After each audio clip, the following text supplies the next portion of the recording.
Constant रहेगा क्या इस केस में? इस वाले केस में वॉल्यूम कांस्टेंट रहेगा। वॉल्यूम होता है आपका area into length.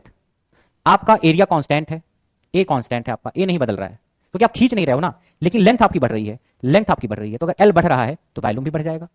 Area constant है क्योंकि खींचा नहीं है, एल बढ़ा दिया तो वॉल्यूम बढ़ जाएगा। यानी इस वाले में वॉल्यूम कांस्टेंट नहीं है इस तरीके से। इस वाले में जो दूसरा वाला केस है, v इज नॉट कांस्टेंट, आयतन जो है वो नियत नहीं है।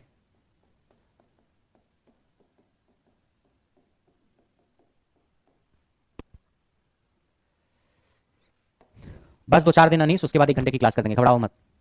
आयतन नियत नहीं है। बात आ रही समझ में आपको?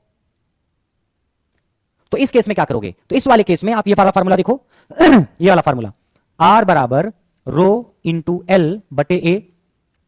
रो तो वैसे भी जो वायर आपने जोड़ा है दोनों सेम मटेरियल के, ऐसा मान के चल रहा हूं मैं, जो वायर आपने जोड़ा दोनों सेम मटेरियल के, तो रो तो कांस्टेंट नहीं बदलेगा। एरिया बदलेगा क्या? जब आपने इतना ही मोटा तार लाके जोड़ दिया तो एरिया नहीं बदलेगा, न एरिया बदला न रो बदला, तो आर समानुपाती किसके हो गया? एल के। तो यहां से आप लिख सकते हो आर समानुपाती एल, यानी जितने गुना लंबाई बढ़ेगी उतने गुना ही रेजिस्टेंस बढ़ेगा, जितने गुना लंबाई घटेगी उतने गुना रेजिस्टेंस घटेगा।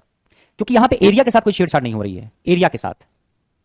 इसमें क्या था? इसमें लंबाई बढ़ रही थी तो रेजिस्टेंस बढ़ रहा था, और लंबाई खींच के बढ़ाई जा रही थी तो लंबाई बढ़ाई जा रही तो एरिया घट रहा था। तो एरिया घटने से भी रेजिस्टेंस बढ़ रहा था और लंबाई बढ़ने से भी रेजिस्टेंस बढ़ रहा था, इसलिए रेजिस्टेंस दो कारणों से बढ़ा और इन स्क्वायर गुना बढ़ गया।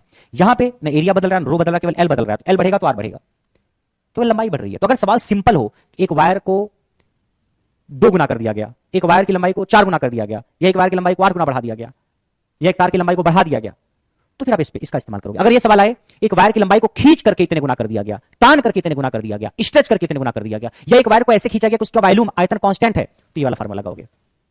और ये कब लगाओगे? समझ में आया दोनों में अंतर क्या है? तो वायर को खींच के बढ़ाने, एक तरीका है खींच के बढ़ाने का, तो रेजिस्टेंस एन स्क्वायर गुना बढ़ेगा, और एक है सिंपली बढ़ा देने का, यानी हमने खींचा नहीं है, शायद कोई और वैसा वायर लाके जोड़ दिया होगा, यानी एक वायर की लंबाई को